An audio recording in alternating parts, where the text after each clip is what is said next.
Depuis 2009, les traités européens prévoient explicitement que tout État membre peut décider unilatéralement de se retirer de l'Union européenne. Une fois prise, une décision de quitter l'UE s'ouvre 2 ans de négociations extensibles pendant lesquelles l'État concerné et l'Union doivent définir les termes de leur nouvelle relation.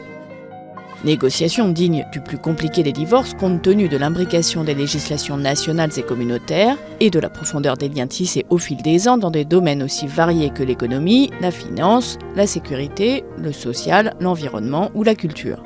Un accord bilatéral sur mesure peut tenter d'être négocié. Le pays sur le départ peut aussi demander à rejoindre un espace déjà existant entretenant des relations privilégiées avec l'UE, comme l'espace économique européen qui garantit à l'Islande, à la Norvège et au Liechtenstein la libre circulation des personnes, biens et services au sein du marché unique européen, avec peu de droits de regard sur la législation communautaire à respecter en contrepartie. Si au bout de la période de négociation aucun accord n'est trouvé, le pays qui fait sécession devient un simple pays tiers au même titre que n'importe quel pays comme par exemple les États-Unis ou la Chine. L'accès privilégié au marché unique est supprimé.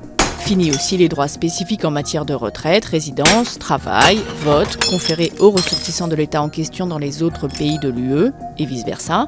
Les droits de douane dans les échanges commerciaux sont, eux, restaurés. Des conséquences sont aussi à prévoir dans les relations entre le pays quittant l'UE et le reste du monde. L'Union adopte souvent par exemple, en tant que bloc, des sanctions contre des pays tiers et négocie au nom de ses États membres des accords dans un certain nombre de domaines comme le commerce, le transport aérien ou l'environnement. Casse-tête donc en perspective, d'autant que l'Union européenne n'a jusqu'ici connu que des élargissements.